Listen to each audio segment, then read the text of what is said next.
Over to Brian. Daniel, Daniel actually grew up in a bar, pub, Irish, by the way, which means that it was, better than average. They all wish they were Norwegians.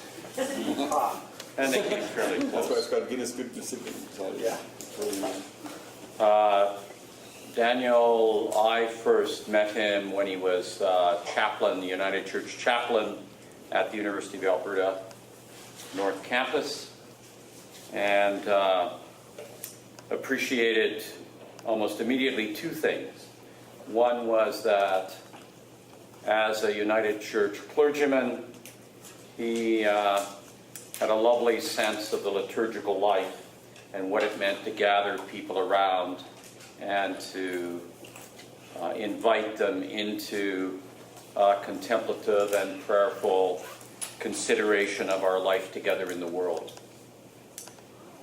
The second part of Daniel's ministry that I gained a lot of appreciation for was his sense of the role he could play as a chaplain at the university in inviting the university to reflect on the great questions of life. In a sense, he did not see himself simply as a servant of the church, but saw the church as a servant of the intellectual life and the life of the world. So it was lovely to see, and I have lovely memories of that with Daniel. He went on and did his PhD in the education department at the University of Alberta, studying with a wonderful professor, having had lovely professors in his theological education, in his graduate work at Claremont College. Were you at Claremont as well? I was in Berkeley. We're almost neighbors. Almost neighbors in the United States. Did his doctorate dissertation, that's the time that I knew Dan, looking at a man who, or a couple of intellectuals who have, and wonderful people who have touched my life as well, both Thomas Merton as well as Ivan Illich. And Dan has then gone on to serve a number of churches and to teach in a variety of settings. Initially at the University of Alberta a bit, as well as various other places in North America. He currently is serving a church in Surrey. That's not the one with the fringe on top, but the other Surrey, near Vancouver, as I recall. Not the Christmas Carol. Is it a Christmas Carol? Or whatever that song is. Whatever it is. So I'm delighted you're here. Or musical. Yeah, maybe. I'm delighted you're here and that you're going to speak to us tonight and engage in a conversation on the matters you're going to open up.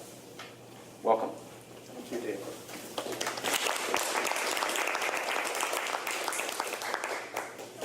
I don't preach from pulpits, so it's a little unusual for me to be reading a text from a pulpit. And I don't usually read from texts except privately. So it's a little strange to be trying to read a text with my eyesight. But it's also, the reason why I want to read you this text is because it was an attempt. The Wesleyan quadrilateral is a really important thing to know about. There are four ways in which we learn. One of the ways is through our experience, our shared experience. One of the ways is through reason.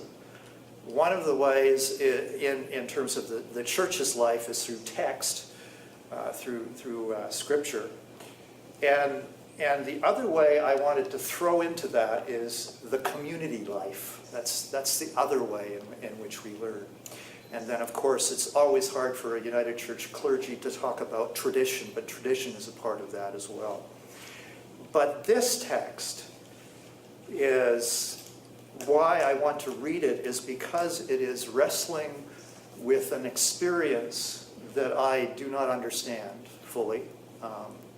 And I hope I never understand fully, because that would denude the experience. The experience is more than can be understood. It's an experience.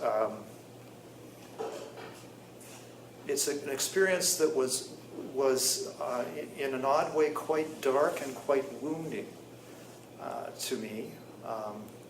But it opened me to one First Nations community. The important thing to really get hold of here is that it is First Nations. There's a plural. We often say Indians, and we think that all Indians are the same. All nations were the same. All spiritual traditions were the same. They were not. They were conflicting, often, traditions. One of the mistakes my wonderful church did was they sent their first ordained First Nations person, who happened to be Haida, to Kitimat. The Kitimat people did not talk to him for 2 years because he was Haida. The Haida, of course, came down the coast and burnt and took slaves back up to Haida. Sometimes we don't grasp the differences. So this is only one people's understanding. It is not all people's understanding. And it is a people's understanding of the place in which they are. And it's a people's understanding of what it is to be human, which we were contemplating on just a few moments ago.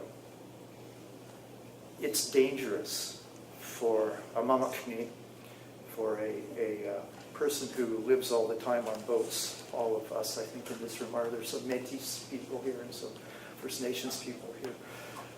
Those of us who are Mamakni are always on boats and we never get to the land. It's dangerous for a Mamakni to talk about these traditions. The big danger for me is Rousseau's big mistake, the noble savage, the romanticization of First Nations peoples.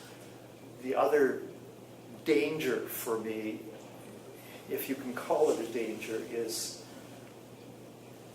the deep level of love that happened in that village. Not simply my love, but their love and care for me, which was profound. A very broken village, but a village that incarnated love in all they did, except for Friday and Saturday night. First, a quote from Thomas Merton. It's from his book on Gandhi and the one-eyed giant. And excuse the use of the word man, but it is what Merton uses. The white man came into America like a one-eyed giant, bringing with him the characteristic split and blindness, which we are at once his strength, his torment, and his ruin. With his self-isolated and self-scrutinizing individual mind, Western man was master of concepts and abstractions. He was the king of quantity and the driver of those forces over which quantitative knowledge gave him supremacy without understanding. The one-eyed giant had science without wisdom, and he broke in upon ancient civilizations that had wisdom, like the medieval West, without science. Wisdom which transcends and unites, wisdom which dwells in body and soul together, and which more by means of myth, of rite, of contemplation, than by scientific experiment, opens the door to a life in which the individual is not lost in the cosmos and in society, but found in them. And probably a number of you love William Blake. Just to read you a bit of Blake. Now I a fourfold vision see, and a fourfold vision is given to me. 'Tis fourfold in my supreme delight, and threefold in soft Belula's night, and twofold always may God us keep from single vision and Newton's sleep. If there is any doubt that the First Nations peoples of North America had a developed and complex civilization before contact with Western European immigrants, then one should attend a West Coast potlatch. These celebrative liturgies are rich and filled with multiple layers of mythic, political, and social meaning. They hold together the mythos and the ethos, the deep significance of human experience in a particular place and community. The rites and ceremonies are filled with moments of contemplation, spiritual, ethical, and political formation, disciplined artistry, pathos, joyful exaltation, and social integration. It was one Sunday morning. My hold on the liturgy in my Protestant church, a technical device in the context of a sacral culture, was finally broken by the gratuitous presence of the sacred. It was James, the holy fool, and James, indeed, in the potlatch, always danced the holy fool, always was the holy fool, along with David Frank, who is the other holy fool. He was my elder, my teaching elder.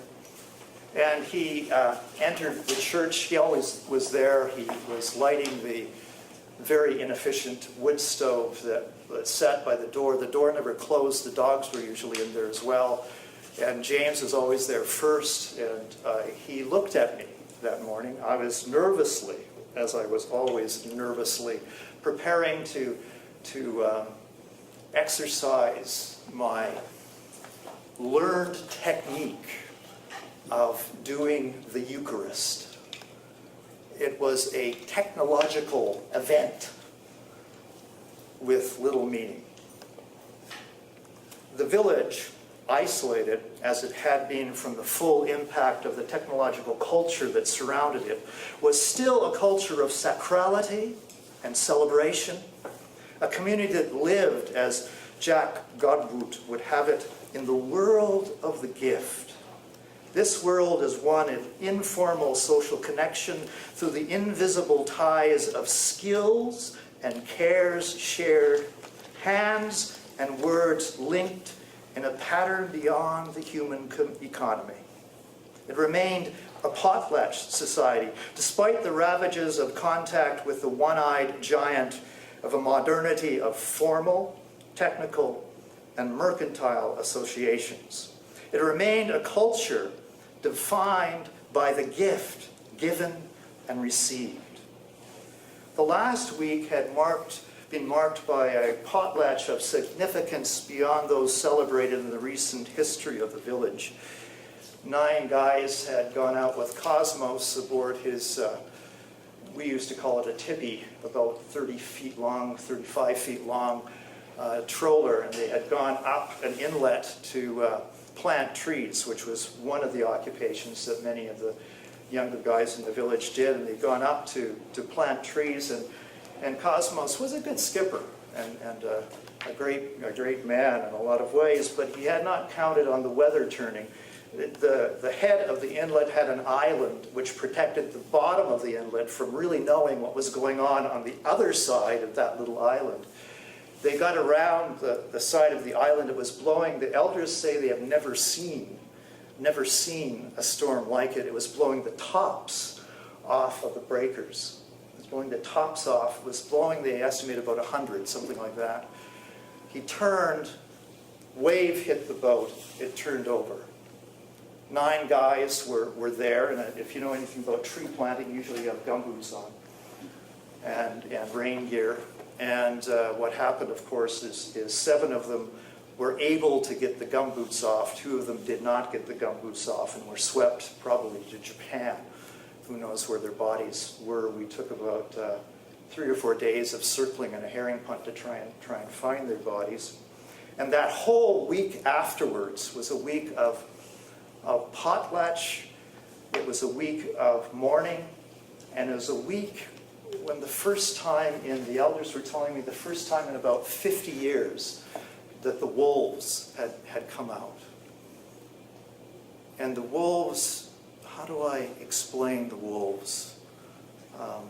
I'll talk about that later, but the wolves were the disciplining spirit of the natural order. Those who called human beings back into the rhythm of the natural order because they had wandered away from that rhythm. And they had never come out, as I said, for 50 years. And now I've lost my place in my script and added another half hour as I remember things.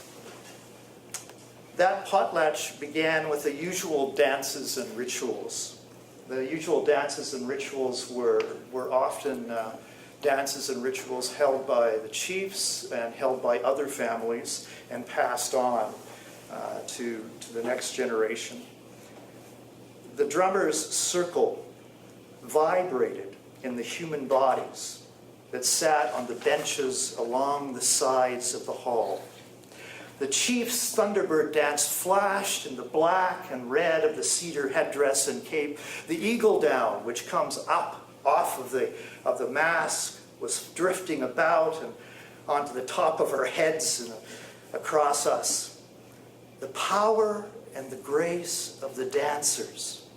A princess training in the law at University of Victoria, a young chief's son fishing in his father's 30-foot trawler, were sign of their ascesis, their disciplined and deeply contemplative art.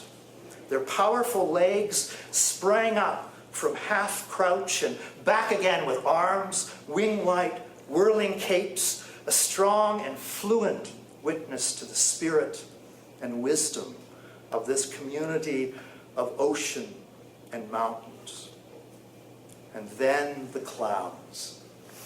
85-year-old David Frank, 80-year-old James Adams, that took the floor, brought to the solemnity of the sacred Thunderbird dancers a comic yet crucial counterpoint. Their mimicry and exaggerations were raucous. Raven replies to the majesty of the Thunderbird and eagle. Theirs was a commentary on the hubris hidden even in the most sacred dances and rites.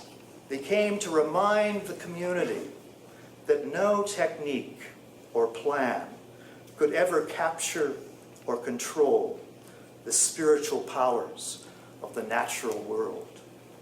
Holy fools teach us to laugh at our attempts to calculate the circumference of the sacred world.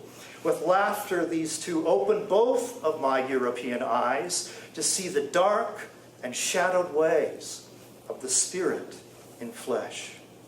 Ravens show in all their ingenious plans and inventions the unpredictable gifts of life.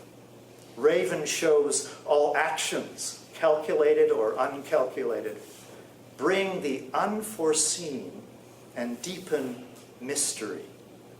James's teasing hip twists and David's taunting feather flaps released the hall from despair into a world of hope beyond expectation. The human ethos is rooted in a mythos, a sacred dance and story that opens up upon a reality that contains humanity, but itself cannot be contained.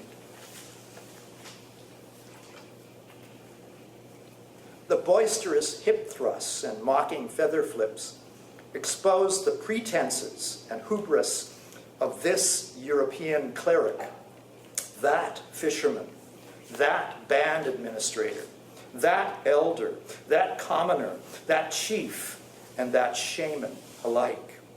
We do not hold the keys to sacred powers. We may dance the steps of wisdom or participate in the sacred dance of the spirits, but we can neither control nor own the spirits. We can either make room for them in our hearts or harden our souls. All of this I had come to expect in the potlatch. However, I was unprepared for the coming crisis in my single-eyed vision that the entrance of the wolves would bring. Their entrance was marked by the ceasing of any sound or movement in the crowded hall. The video camera, an instrument allowed as a tool recorded for future generations. Even the most sacred dances of the killer whale and thunderbird were videotaped. It was turned off. In fact, all electronic mechanical devices were switched off and the lights were blacked out. In the darkness of the hall, a vibration thrummed in the corrugated steel walls, and the air was filled with sparks of lightning and a low howling. The digital god Kronos no longer governed, but his mother, Kairos, now danced in all the fullness of her dark body. Origins met endings. Earth met sea, sky, and all the elements took up the beat of drum and heart. The world of my professional techniques, my technologies, and the regulations that I obeyed was exposed as a distortion, a fabrication, and a distracting game. The power of the wolf entered, a wild yet disciplined art. I understood, perhaps I didn't, that what Rudolf Otto reclaimed of the word awe and the presence of the mysterium tremendum. The blurring of my single vision came as Blake's fourfold vision was given me. The technically ordered and calculated world in which I could make room for the potlatch as a museum piece or an interesting artifact to be examined and classified, it collapsed in that night with the disappearance of the 7 who survived with the wolves. Taken in order that a balance might return to the cosmos. In that night, I lost my grip on the world, only to find myself within a larger and sacred Epiphanous dance. Save for a few closing remarks, we quietly moved to our homes to wait. No Lahal was played, no gifts distributed. As on Good Friday, the gathered community simply left into the darkness to seek hope without expectation. Saturday passed as a vigil. Children asked where fathers and grandfathers had disappeared to, but no answers were spoken. Sunday's dawn broke, an early spring sun warming the rocks and our hopes. I entered an empty church, save for James, and without words,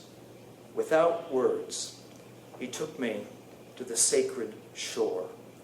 The world of the gift was in the surf breaking and the invisible dance of dark and light, spirit and form gathered on the shore.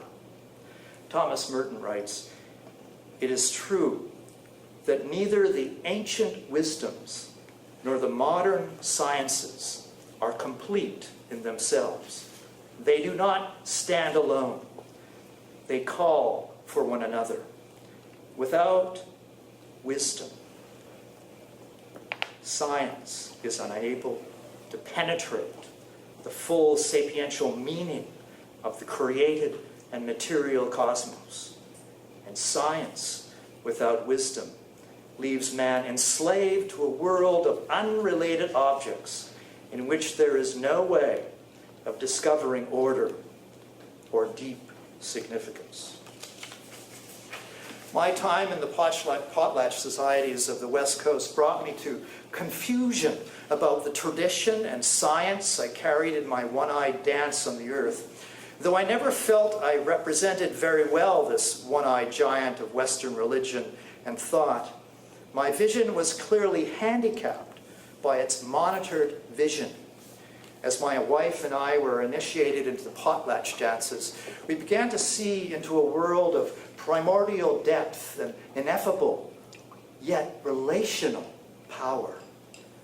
The highly rational, exegetical, and juridical religious pattern I was trained in at seminary, and by my religious order as an ordained United Church cleric, was able to accept indigenization as an interesting ethnic feature and a politically important advance. The adding of local color and custom was an addition that required no profound change in awareness and no disturbance of the soul. Merton writes, if we want to bring together what is divided, we cannot do so by imposing one division upon the other or absorbing one division into the other. But if we do this, the union, in Merton's words, it's not Christian. It is political and doomed to further conflict. We must contain all divided worlds in ourselves and transcend it. Indigenization was then and is still, I would argue, a political agenda item in the larger project of absorbing First Nations peoples into the institutional forms of the church and European society. It is a project defined by the texts and projects of Western ideology. The technique of the gospel of liberation and the devices of salvation that I learned so well are applications, are apps intended to erase the other in a culturally sensitive manner, murdering softly and subtly by reducing difference to an exchange of artifacts and signs. This is the imposition of one division upon the other. It is a political move made to reduce the other to a set of signs. Signs are exchangeable. Symbols and living communities are not. In the politics of indigenization, the divided worlds are not allowed to enter into ourselves. Rather, they are colonized by the institution as signs of an inclusion. The political tactic of indigenization is a way that dominant culture uses to expunge guilt and maintain control of the other. The constructed self, the self as defined by a pattern of consumption and fabrication, is not transcended. Merton exposed, as the experience of the wolves exposed to me, the deep division within this constructed self. The crucifixion of this self came in my confusion and deep sense of disorientation and loss. Unless I was prepared to sacrifice my will to power, attend completely to the truth of the other without attempting to control the outcome, I was merely making a political move and ensuring further violence and conflict.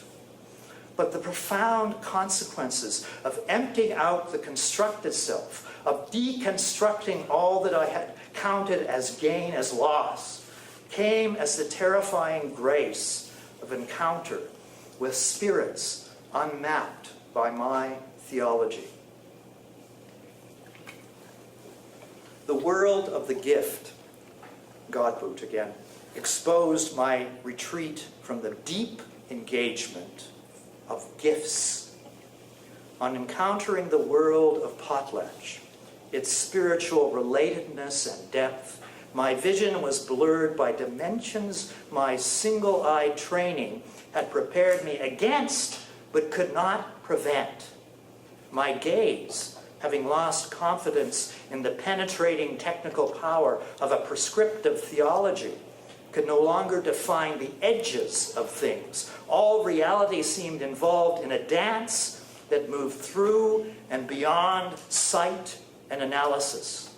No longer able to gaze upon the world with the sharp clarity of the devices of technique, I found myself losing faith in the technical power of my theology.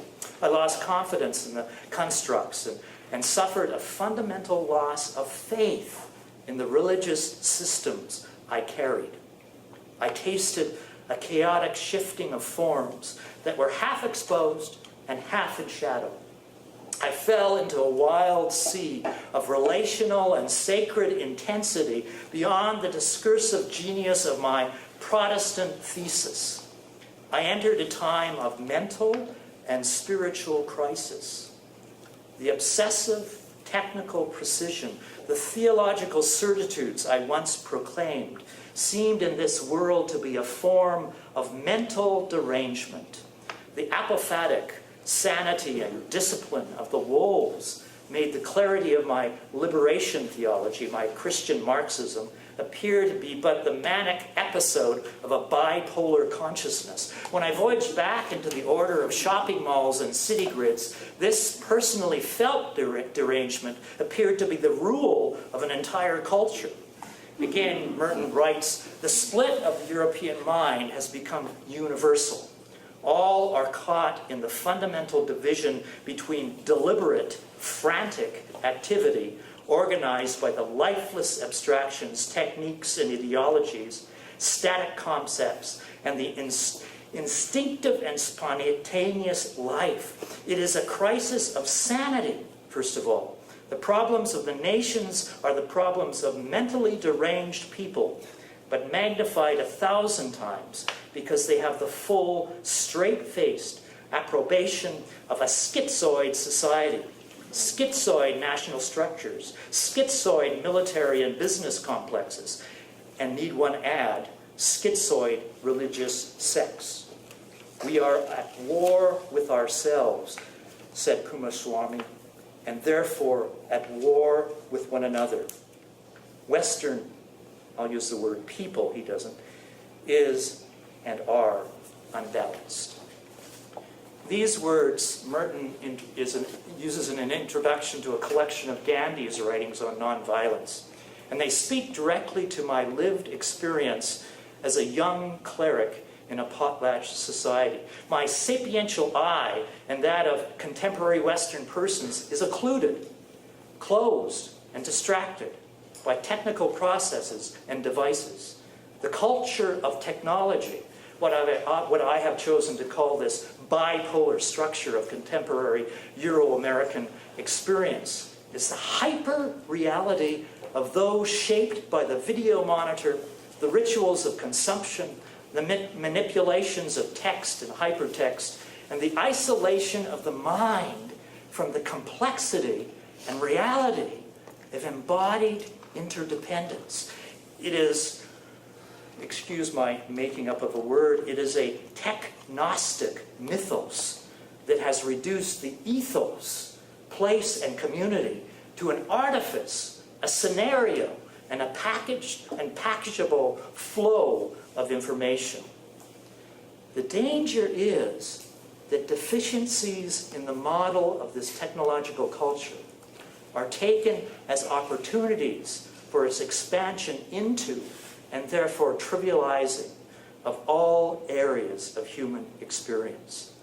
Merton notes, the worst thing that can happen to a person who is already divided up into a dozen different compartments is to seal off yet another compartment and tell him or her that this one is more important than all the others. This was my dilemma, and is, I argue, the dilemma we face in this current dysfunctional phase of our culture, expressed equally in our theologies and in our patterns of life. Such was, and still is, my impulse to fix the disease, to manage the fool's dance, to tame the wolves, and find a better technique to bring salvation to the earth. The single-eyed giant of modernity, when confronted with the evidence of its own inadequacies, rather than coming down to earth and the dark realities of interdependence, develops yet more devices and self-help programs and bodybuilding techniques and extracurricular activities and software apps and programs and applications. The half-blind giant, like Abby Yo-Yo, if you know Pete Seeger's song, plays with its own shadow, fed to it by its own devices, dancing to an onanistic beat of a drum machine. Hopefully, like the fabled giant, it will fall to the ground, exhausted from its own self-obsessed and frantic capering, to make an identity and to leave a mark. The techniques, the plans, and the managed response of the one-eyed giant may lose their grip on us, and we might face flat on the earth, taste our dependence on the gift, our vulnerability to the infinite order of interdependence. Again, my teacher, Merton, writes, "From what has been said, it is clear that there is and can be no special planned technique for discovering and awakening one's inner self, because the inner self is, first of all, a spontaneity that is nothing if not free. Therefore, there is no sense in starting with a definition, then deducing its essential properties, and then some appropriate and infallible means of submitting it to control." Merton is aware of the great danger he faces in speaking in a culture of technology of the free gift of human experience. The contemplative ascesis is certainly a disciplined art, but its discipline is not a technique or an attempt to control or reduce or project a self. The fictitious character, occupied in very active self-impersonation, uses the cover of authenticity or uniqueness, or the other good one, reflection, to keep away the reality of incompletion, of dependence, and of the mystery of the gift of human being. The technical eye may cultivate the contemplative look that seems appropriate to him or her, and that fashionably she or he likes to see in him or herself. And the fact that his busy narcissistic turn is turned within and feeds upon itself in stillness and secret love will make him or her believe that his or her experience of themselves is an experience of God. But this eye of projects, technical expertise, efficient prayers, and long phylacteries makes the otherness and relational touch of inner and outer experience into a series of manipulable objects. This is the eye of a gaze that monitors, scans, and digitally renders, but never touches the face of the other within the self or in the relational world. This is not the true self that comes as a gift in the dark night. The myth of the culture of technology is precisely this. The world is made up of data, the manufacture, manipulation, and consumption of objects that only accidentally have a relationship to each other. The relational order, as secondary, can be infinitely manipulated and rendered by technical processes. Everything can be mapped, calculated, and displayed as bits of information while being infinitely plastic. The technostic creed holds the greater technical proficiency at storing and manipulating data is equivalent to human enlightenment and progress. It promotes the universal myth that technology infallibly makes everything in every way better for everybody. vodka would be better. By contrast, the true self, the self given as a divine gift, is a dark shadow that none of the obtrusive light of technique can illumine.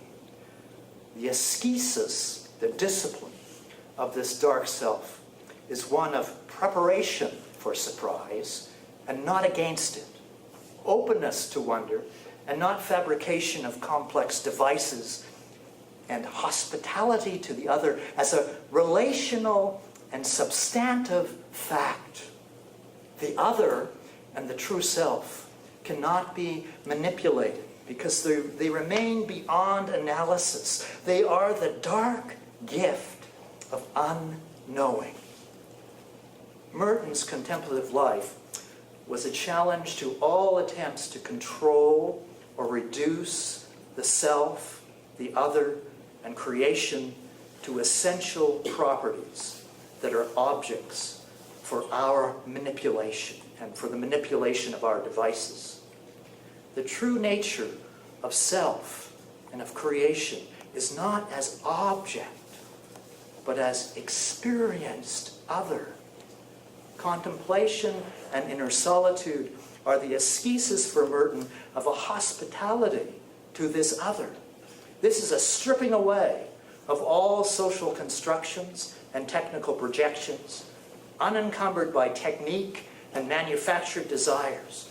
The contemplative comes to a presence that eludes all technique by an absence of possession. The joy of being embraced by this absence is the joy of being free of all need in the presence of the inestimable favor of reminding us of our true capacity for maturity, liberty, and peace. We suffer all the needs that society demands we suffer, because if we do not have these needs, we lose our usefulness in society.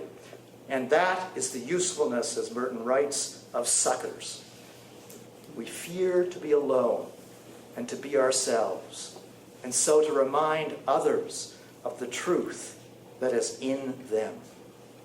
The culture of technology is one that defines humanity according to an endless and plastic set of expectations that it creates and then seeks to satisfy.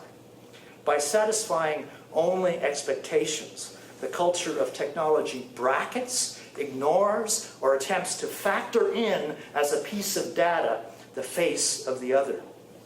The technical device, unlike the simple tools, does not remind the user of the limit and relational realities of human life.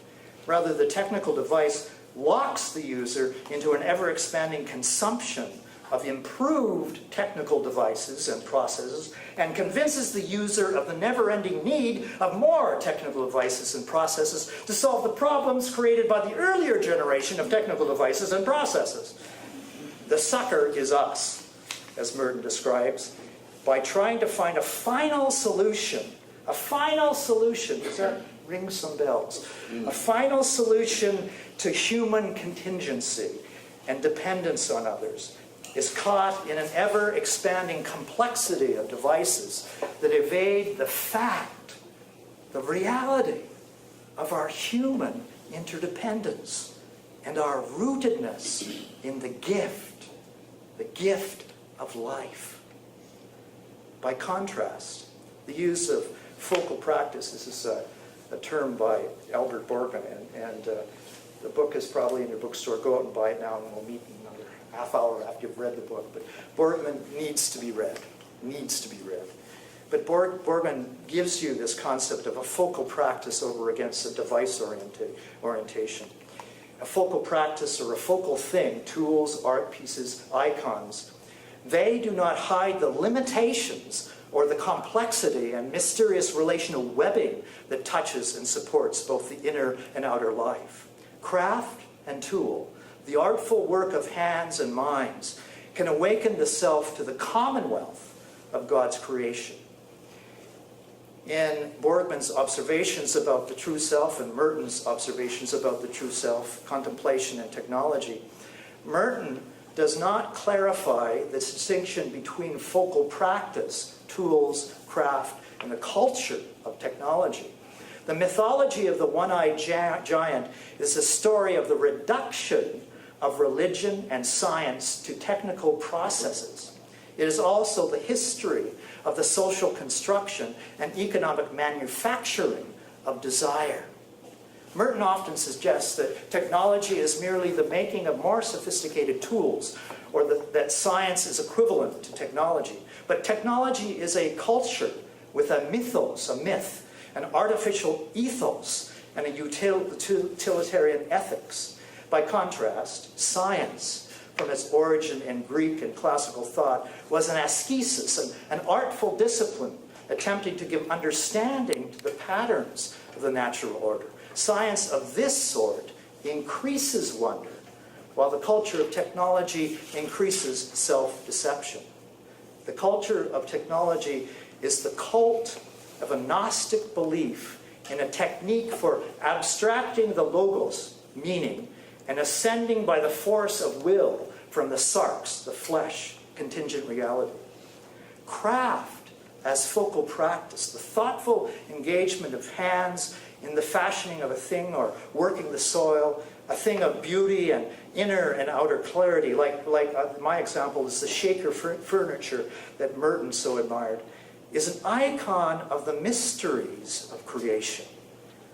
Craft, David, this is dangerous. Craft is the Word becoming flesh. Craft is the Word becoming flesh. While the potlatch is not John's Gospel or the contemplative prayer of Merton, it is an affirmation of the Spirit as gift in flesh, of the impossibility of severing the mystery of unity in the gift without self-deception. The focal practices and tools of the contemplative Trappist and the tools and practices of the potlatch society give clarity and cut through deception. Such examples may give a clearer understanding of the place of tools and practices that open the self to the relational depth of the sacred's presence in creation. Such a clarity of distinctions between tool, focal practice, and technological processes and devices is not to give in to the reductive, but to offer an insight into the gift in a time, I use the expression, of technological barbarism. God, I set off an alarm. The use and crafting of tools and the quantitative disciplines were intended to fit and find the place of humanity within the created order. The hoe was crafted as an implement fitting the hand to work the soil. And while removing weeds from the farmer's fields, it was not intended to simplify creation by removing the weed from the face of the earth. The ascesis of science was intended to open the eye from single vision to dimensions beyond sight. Science as practiced by an Albert Einstein or a Barbara McClintock begins and ends in wonder at a pattern that engages the self. The monastic orders of the day were intended as a way of opening the self from delusion to the gift of being. Through a disciplined yet graceful movement of tools and practices of contemplative awareness, fitting labor and practiced observation, insight comes of a relational pattern and a holy presence beyond the capacities of these disciplines to describe. Technology, the culture or logos of technique, identified long ago by Jesus when he pointed to the devout who measured their spiritual worth by the length of their phylacteries and the quantity of their prayers, is a different thing than ascesis, science, art, or craft. The culture of technology is the celebration of and loyalty to techniques, devices, and processes as the salvation of humanity. The ascesis that Jesus counseled and practiced, the science of his science, and the art of his art, if you will, was his divine capacity to see the truth and beauty of people and things, and therefore thereby to bring them to the health of knowing their place, the relational home in the divine commonwealth. This is a reception of and an affection for the world in all the fullness and depth of its subsisting relationships. Necessary focal practices are where the fitting tool, the needed skill, the beautiful art of hand, the dance or hymn open the self to a gift already present. The radical hospitality of Jesus' table fellowship, of his healings, of his teaching, and of his very being are invitations to recover the full and true relational self from captivity by techniques and oppressive social patterns. I'm going to use two words here, and I hope you understand them. The ratio, the discursive capacity of the human mind and hand to search and research, to skillfully develop and use tools, is not abandoned for an abstracted intellectus. Rather, the ratio, as Aquinas noted, is a prosthetic aid, a tool to bring the self to the intellectus. This intellectus is what Heraclitus called a listening into the being of things. Joseph Pieper notes that not only the Greeks, Aristotle no less than Plato, but the great medieval thinkers as well held the path of discursive reason is accompanied and penetrated by the intellectus, untiring vision, which is not truly passive, rather it's receptive, a receptivity operating in the intellect and in the being. Merton offers an invitation into the life of the intellectus as a disciplined attending to the true self. His resistance to the digitized single vision of modernity, the violence of its institutional processes, and its blindness to the depth of human relationality in place and in community propelled him into solitude. The ethos of monastic solitude is in the depths of the gift it finds in its particular place. The work of prayer and hands, by being fitting to that particular place and human being, empty out the self to a unity with holy being. By contrast, the culture of technology is a metaphysical construct that creates a mythos disconnected from the relational complexity and the human ethos of living in the household of holy being. Therefore, its ethics are ones of the straight-faced approbation of a schizoid society, the self-deception of division. For Merton, this is the insanity of the collective commitment to technology as it commodifies, programs, and manufactures human selves, desires, and a world. In a talk Merton gave to his novices in June of 1966, he jokingly suggests, "What the hell do I know about technology? I get into that bloody steel building over there and I'm lost," referring to a new building constructed at the Abbey. But in other places, notably in his comments near the end of his life, as in the essay quoted above from Gandhi on nonviolence, he speaks of technological civilization as a cult of technical power that has replaced divine messengers with machines, creating a crisis of sanity. In an article written for a short-lived Dominican journal in 1967, a year before his death, entitled "The Angel and the Machine," Merton writes, "We meet the angels, the messengers of divine help." For me, the wolves on that night long ago. On the frontiers of our own freedom and our own capacity, They touch us when we reach our natural limits. This is why to us they are terrible, not only because they are greater than we, not only because they belong to the sacred world of the totally other, but because we do not usually meet them except when we ourselves are at the end of our strength, our endurance, and our understanding, or of our capacity to hope and to believe. The angel appears when we ourselves are reduced to the center of our deepest need. When we have come to face the reality of our own deepest need, our dependence on powers beyond ourselves, the face of the sacred messenger appears.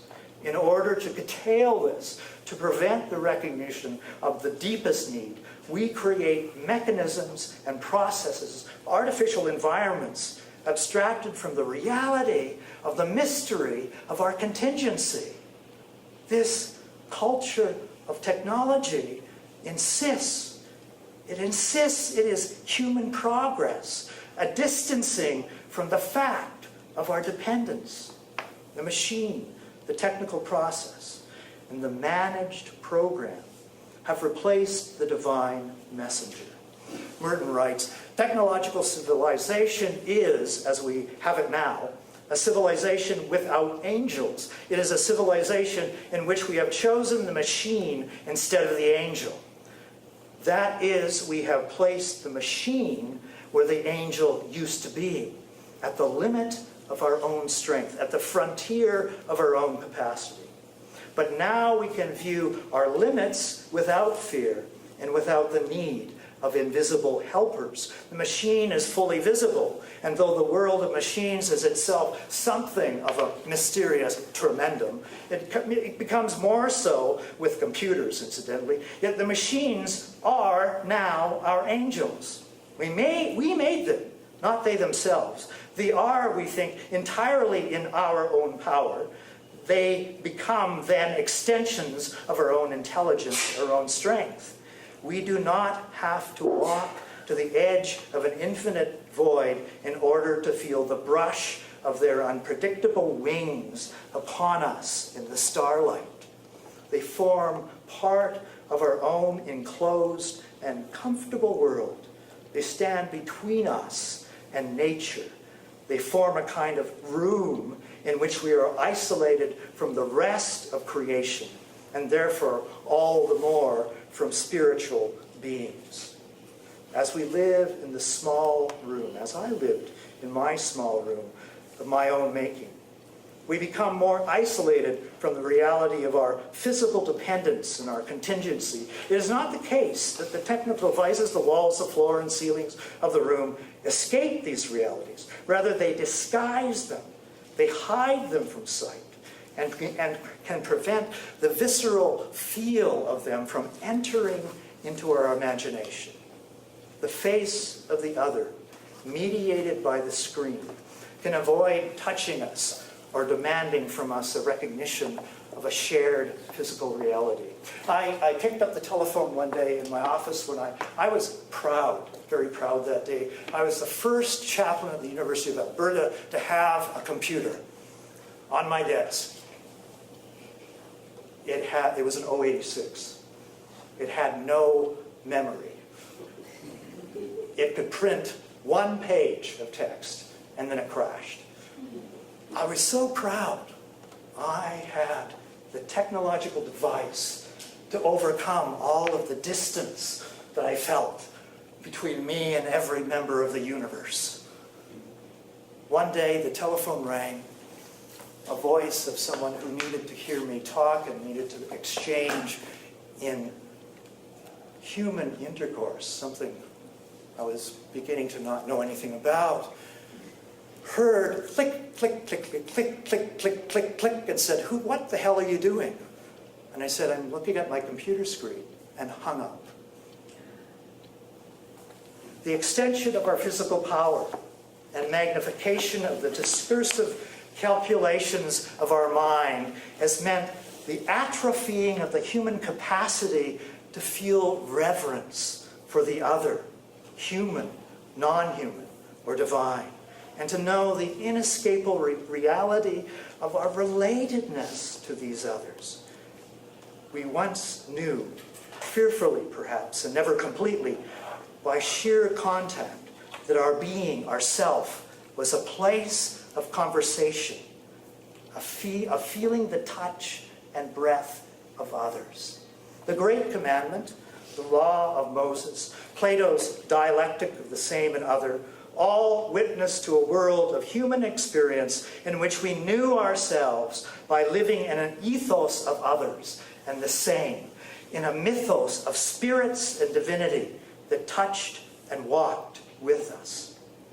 Narcissus was recognized as deranged by his self-obsession. Today, we live in a culture that encourages such derangement, widens and extends self-absorption and obsession into all realms of human life. Mechanism and process replace human contact. We construct a self from and as a monitored image and reality in the flow of data and objects used and consumed in the maintaining of images. Lee Hopnacki, who was a close friend of Illich, in the report of his Camino, his pilgrim walk to Compostela in Spain, writes, "Today's irrational beliefs, however, are usually lacking any sensible ground or foundation. They point to abstract, oftentimes arbitrary constructs or fantasies, such as GNP, insurance systems, technological solutions. The people who walked to Compostela in years past could see and touch the sacred objects that remained from the lives of people who manifestly reached heroic heights of virtue. The angels have receded from our awareness, not because we have become more earthly, more attached to the world. Rather, our technological skill and shell has grown so thick we have lost contact with the earth except as a commodity or a piece of data to be calculated or processed. The rain is no longer the rain or the soil the soil. They are natural resources." We should talk about that expression. The friend is no longer the friend. She is a node in a network. The sacred, risky, wondrous, awe-filled world has receded to become a background, a landscape, and I confess, for me, a screensaver for my laptop. It's not merely that we try to live in a community of human definition. That is a problem in and of itself. Rather, we more and more live in a collectivity marked by mechanical exchanges, where our own face and the face of the human other only is pronounced real if it appears as an image in the show of our screens. I'm just about there. The mythos of the culture of technology is the mythos of apps, of applications. A world, in fact, of applications. The applications, the devices, the routines are the focus of attention. And the autrui, as Levinas called the other, are mere data to be manipulated, simulated, rendered by appliances and applications, software, hardware, programs, and techniques to the user. Application has replaced the risk and complexity of relationship and encounter with creation. The body has become a monitored body, only pronounced real because it has been recorded by some device. It is ineffable, physical reality as the place of touching and meeting the other is replaced by the scan and readout. The risk, the mystery, the contingency of sheer physical engagement becomes a programmed performance. And the ineffability of death, the beauty and mystery of mortal flesh becomes a failure of technique. James my elder James on that Sunday morning took me by the hand, and he led me from the chapel that actually he had helped build. He could remember forming the arches of the roof. Incidentally, the chapel had no insulation, and it leaked all the time.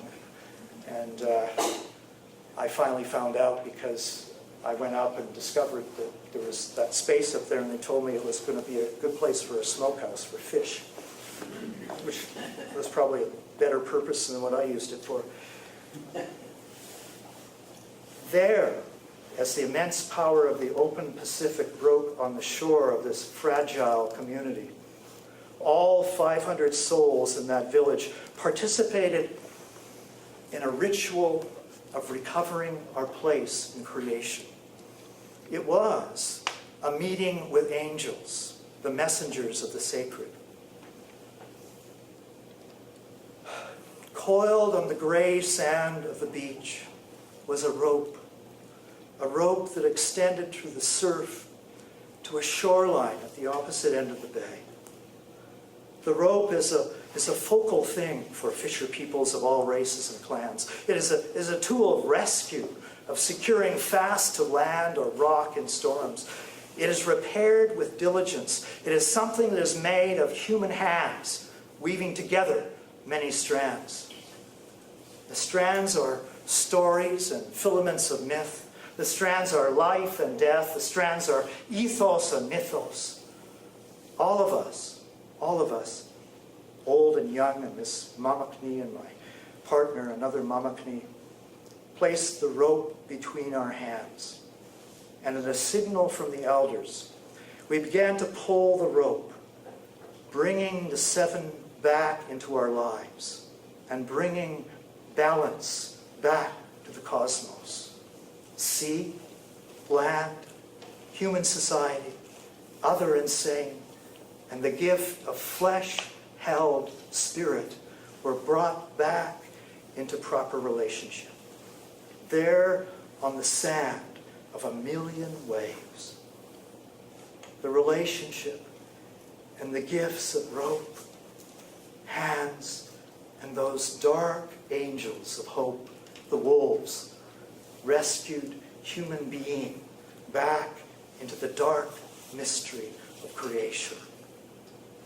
And my vision could never be clarified of such distressing joy or the presence of such dark angels. As St. John of the Cross once wrote, "O guiding night, O night more lovely than the dawn." Thank you.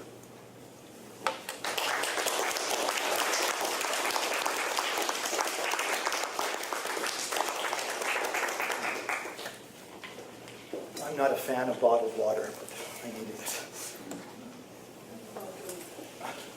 Do we need to be in a circle? Or people feel comfortable conversing this way as long as you can touch each other's faces and see each other's eyes. Do you have a clean hand? Hope. Sorry.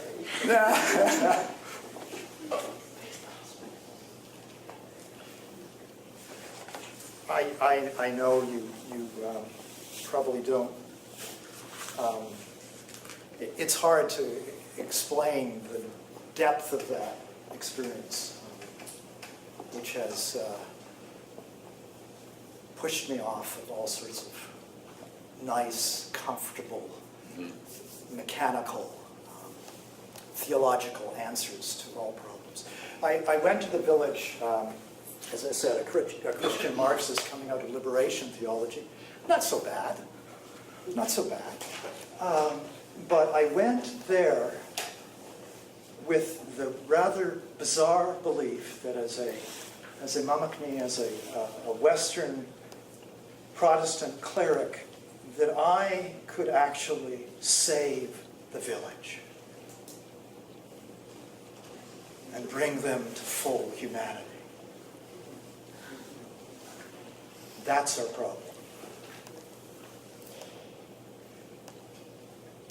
James, James Ever the Trickster, grabbed me one day by hand. It was a bench that was in front of Edgar Charley, who was a bit of a jerk. But anyway, at Edgar Charley's house, Edgar was one of the chiefs, and his display of his lack of care for others was pretty well exhibited in the village. But James grabbed me by the hand and sat me down and said, "Shut up and listen." In terms of your reflecting on the land and you're reflecting on its meaning, and I would say its spirit, shut up and listen. It's damn good advice. But you have to be able to listen, was the trick I had to learn. Because the layer of the techniques that I learned them pretty well. I actually was a very good theological student, not bragging, unfortunately, and to go on to PhD level. But the problem is I had learned theology as a set of techniques to explain the mystery, rather than a set of tools and disciplines that would open me to know the mystery, to know what this very small mind could possibly know. And then, hopefully, to respect the unknowing and to be with the unknowing. That's really hard for us. At least those of us who are Euro-Americans. But there's a man who knows all the answers. Yeah, right. Thanks. I mean, this last comment of yours is really to what I was thinking about. I mean, you grew up with the myth. You grew up with a particular biblical Christian story that speaks about, or speaks to, the great questions of human life. It invites people to be present to those questions. And within the Christian tradition, there is an amazing body of dramas, certainly as amazing as the rope one that you described. What happened? Like, why the hell didn't you have access to it? How does it come about that gets colonized? Yeah. I mean, you described the other part of the Yeah. danger colonization. How did that get colonized? I knew he was going to ask that question. Oh, sorry. Yeah. We'll be talking about it all day. I mean, Yeah. back and forth I on mean, it. it's so amazing. This is a hard confession for me to make, because I was born into the mystery, into the story, received it in the cornrows from my father's lips, received the mystery. But something happened in seminary. Seminary is a training in using technique and technological devices in the biggest term of that, technology. In fact, the reason, this is, David, I mean, you've heard me say this, the reason I sought ordination rather than doing my PhD in teaching, which I love to do as well, was because of the mystery of the Eucharist. And yet, the mystery was pounded, not literally pounded out of me, by my classes in liturgical studies, my classes in worship, and even, I love John Cobb, my mentor in terms of theology. I think he still had a sense of the mystery, but my attempt to intellectually move through the material that he was giving us, rich and profound as it was. However, the thing that I learned in the seminary was to apply a technique, and not even to use the tools that were being offered to me. And I think here's the dangerous comment. I think that's unfortunately what the university is all about, is teaching technique. It's not teaching understanding or knowledge or wisdom or ultimately openness to mystery. It has a hard time with that. And yet I go, I of course go back to Aristotle and Plato. I go back to the origins of the university, which I would argue was a place for seeing, experiencing, and perhaps knowing something of the mystery, but not of reducing it to something we can mold and something we can manipulate and something that becomes ultimately simply another technique.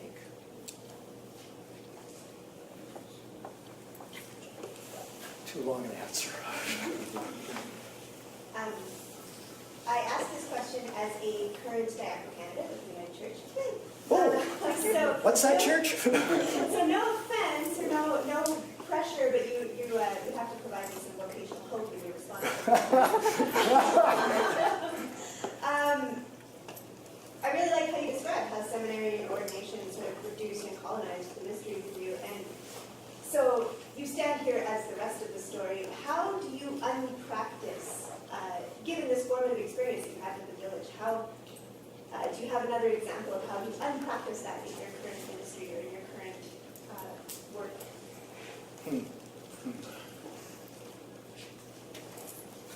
I'm trying real hard. But it's so pervasive. This won't help you. Thanks for that. This is a very bizarre response, and it's a bizarre response from a father who just received a phone call from my daughter this afternoon on my cell phone. It's not a smartphone, it's just a cell phone, developed in that way. And the way I commonly listen to voices on the cell phone is as abstractions. However, I have had to learn how to hear beyond the techniques and the technology a real presence. The only way I can say this, it is a form of contemplative attentiveness to those who are there and to the sacred in the sarx, the holy in the flesh. It is a form of attentiveness and discipline to attend to the other. The problem for us is, you can report me to the United Church of Canada. I'm not a happy camper in the United Church of Canada. The United Church of Canada was born, in one way, it was simply born out of the practicalities of having a damn big country and all these, 3 churches in a village of 200 or something. And finally they said, what are we doing this for? But it was also born out of I would call it a utilitarian view of the gospel. It viewed the gospel as a technique and almost a technology to be applied to however we want to talk about salvation, to save, rather than as an entry point into the experience of the wonder and the mystery of the divine incarnate in flesh and blood. We're wedded to that. David, you've got the copy of the red book. He has a wonderful thing. He talks about the 2 twins, right? Codependent twins. Yeah. Say more about that. It might help. I know nothing I said helps, but Well, if you think of the biblical narratives, that in the last 100 years or so, there have been 2 primary ways of reading those narratives. One is a kind of evangelical literalist way of reading them, and another is a liberal modernist way of reading them. My argument is simply that both of these ways of reading were born from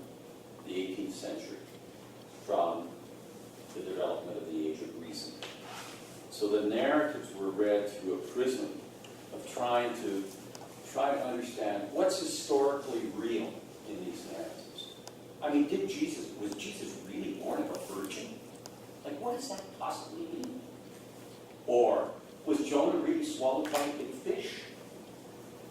So on the one side, you get one argument about it, on the other side, you get a different one. But the issue, if we could just come back to you here, I think, is that this is a tragedy that it was read this way. Because if you read the Bible that way, and it makes no difference which side you're on, if you do that for 100 years, your grandkids are going to realize the text ain't worth listening to. Because you have robbed it and stripped it of its capacity to speak to into the great questions of human life. Those stories aren't about history. They are, to use Daniel's term, about mythos. That is, they are about ultimate meaning. And they give you a landscape in which to consider. They help deepen your capacity to be present to your own experience about those matters. And to open it, as opposed to have an answer.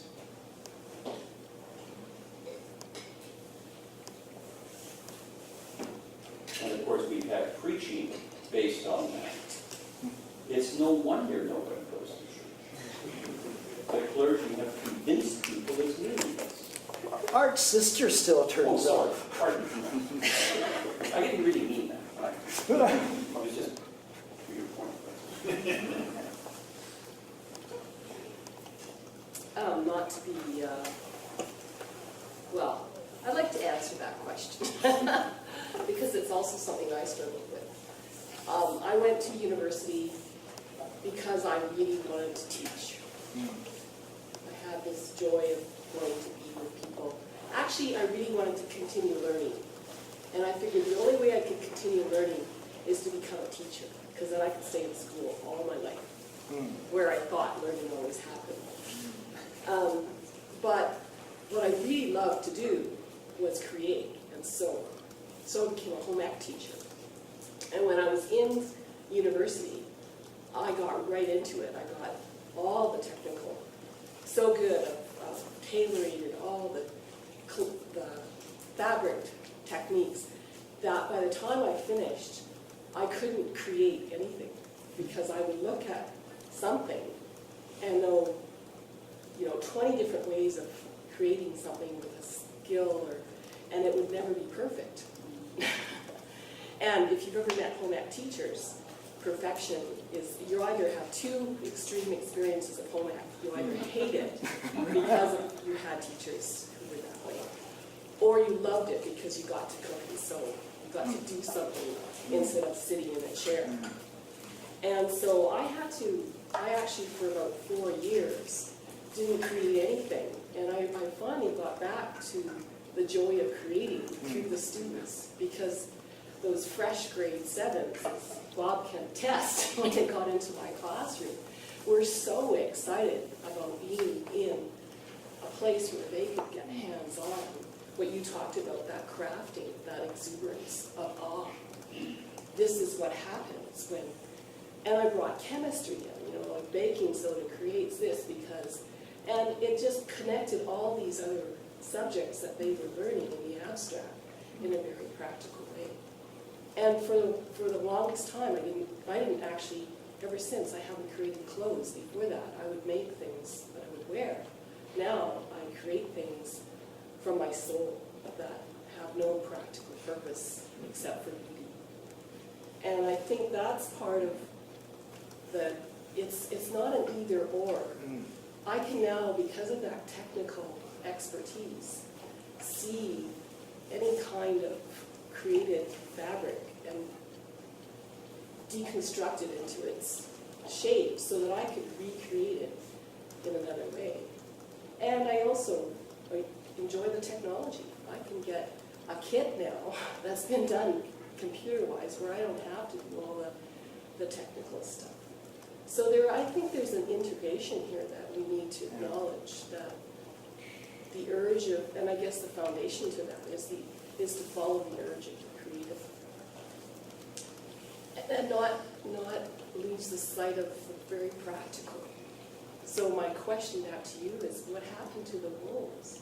Like, I understand the mythology of what you were talking about, but the very practical, give me a sense of what the wolves are like in that place. We couldn't hear the question. What are the wolves like? And what happened to them? I confess I did recognize some of them, because the lights came up eventually, but I think the role they played in the community, what they brought to the community, was a recentering into the mystery of the rhythm of creation. The elders explained it to me as these are the spirits that we call to come to help us again to know the mystery of the created order, but also, I mean, the practical reality of that is how to live in that rhythm. I didn't understand that at all.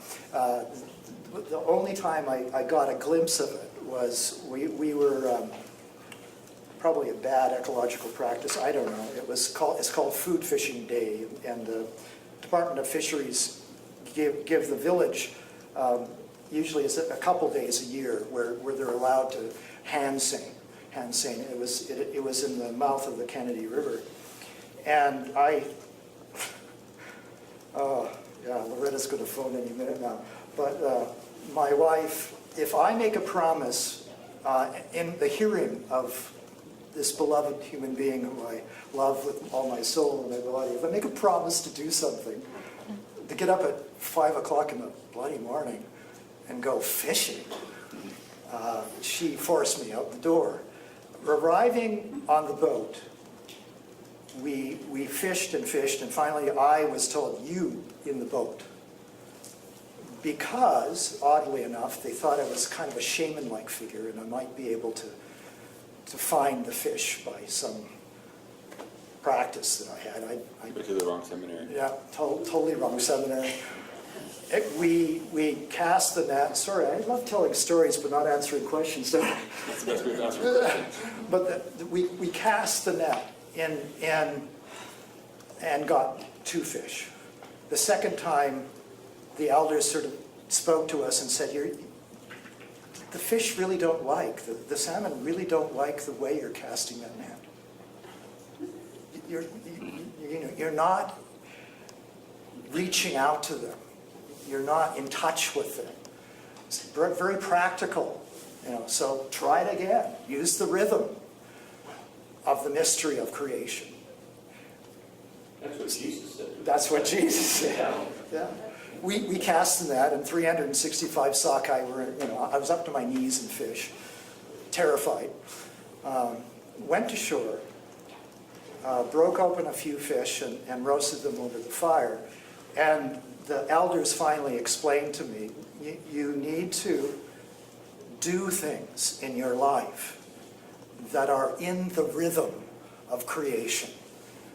And the fish will go, give it a break. I'm not getting in that net, but that was a beautiful set.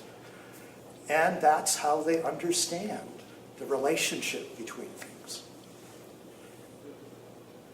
Doesn't answer, but I think the practicality of it is real. I'm a little nervous to use the word it's pragmatic, because that has a whole other sense of meaning for us, which is reductive. Their practicality is not, it probably is now. I'm talking about a period of time in the life of that village, and I'm lying. I'm lying if I don't say, life in the village was incredibly destructive. They were incredibly destructive of each other. Yes, the dysfunctionality was related to the impact of one culture and another, and I see that the culture I represented was probably the one that created the dysfunctionality, but it was a real dysfunctionality. So it wasn't as if, I'm not trying to give a Rousseauian, they were, perfect human beings, perfect harmony with the world because they actually were in touch with the mystery of the Creator. No, that's a lie. But every once in a while, every once in a while they plummet the depths. And it still was, I want to use the word, David, correct me, but I want to talk about it as a sacral culture, a culture of sacraments that saw almost everything as at the meeting place with the Spirit. Sorry. I got to attend your home economics class. Leslie here. Yeah, where are some of the places where you see our culture plunging into those depths? Because I think that we have it as well. But maybe yeah. it's more, I don't know if it's more Yeah, difficult it's more to see. fractured and more difficult. And the problem for us is the tendency to create of the spiritual disciplines, to create of them a technique that will guarantee.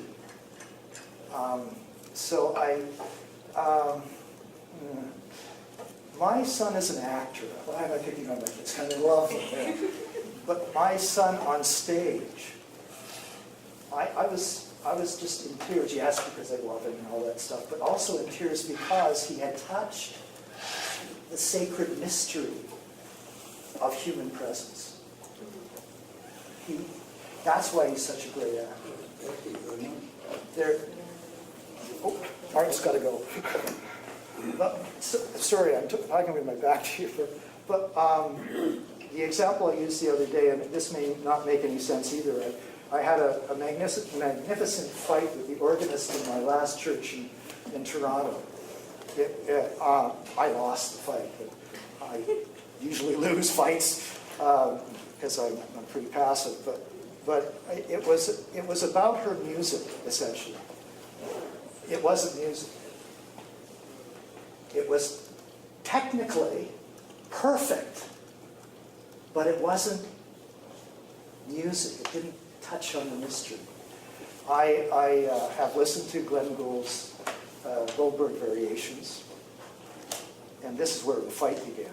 And I said, Glenn Gould, he's perfect. Every note is in the perfect, and he did it by splicing, incidentally, putting it all together. But it's not music. I heard a young pianist at the National Arts Center dared to play the Goldberg Variations. And I was touched with the mystery. The mystery was there. It's because she was not focused on the technique. She was entering the music itself. There are moments when I am speaking with my dear friends at Colebrook United Church when that happens. And it's when I actually forget there's a technique, there's a beginning and an end and all that. And suddenly we are simply, the way I said it, we're simply there with each other's being. And I hope I do, anyway, I hope they do as well, sense the mystery. So it's not that we abandon technique, but we put technique in its place only as a tool that we can launch into the mystery. We're good at techniques, Yes. but that spiritual step of moving into the mystery of the land, of the place, of the people, is something that comes hard to us. There is a discipline to it, but I think the discipline, this is an odd thing to say, the discipline is emptying out of ourselves so that we can be present in the mystery. I think on that note, people can chat more if you have a bit of time after, but there's others who already have to, because they have to travel quite a ways.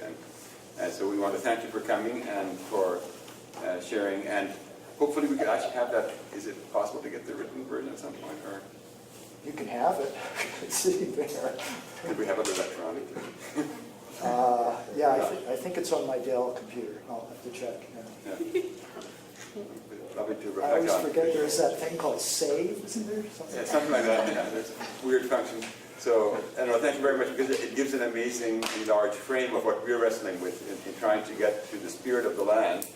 Well, how do we do that when we're surrounded in a world of technique and technology, right? And people who make their livelihood, whether urban or in farming, basically through technology, it's very hard to then say, well, then how do we listen to, you know, whatever the land, the community, the people are telling us, and how do we respond to that? So thank you for stirring up that conversation for us and giving beautiful images for us to deal with that. Thanks so much.